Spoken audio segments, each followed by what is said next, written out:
Cases from entering our shores, we will be suspending all travel from Europe to the United States for the next 30 days. The new rules will go into effect Friday at midnight. These restrictions will be adjusted subject to conditions on the ground. There will be exemptions for Americans who have undergone appropriate screenings, and these prohibitions will not only apply to the tremendous amount of trade and cargo, but various other things as we get approval.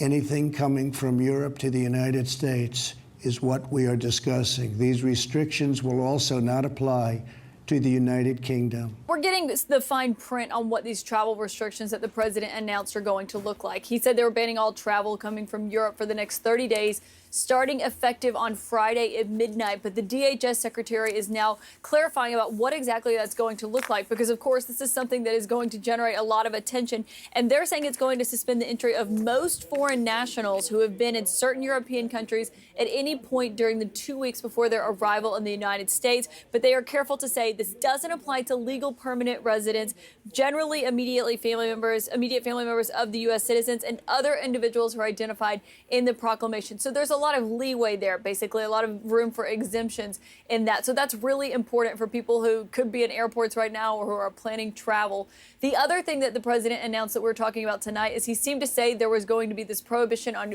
goods, trade, and cargo coming to the United States. The president has later gone to a tweet and said, "Please know that trade will in no way be affected by the 30-day restriction on travel from Europe." And has anyone explained to you at the White House why the president didn't say what you said? Why didn't he say foreign nationals? Why didn't he say this doesn't mean trade?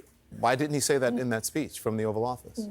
We haven't gotten any clarity on that. It was about an 11-minute speech. These are pretty brief, but still, to say that all travel is being banned for the next 30 days when actually there are these exemptions, of course, that needs clarification, because it affects people's lives, people who are flying back and forth, and what they're going to be doing. And to know if you're an American, and there actually are airports you can go into and get screened and then still return back to the United States during that period is really important, as well as the trade issue, of course, because if it was initially saying no cargo could come over, that is going to flash a lot of warning signs. And you saw markets already starting to take note of that. So that is the really important clarifications, because it could potentially disrupt not only business, but people's daily lives.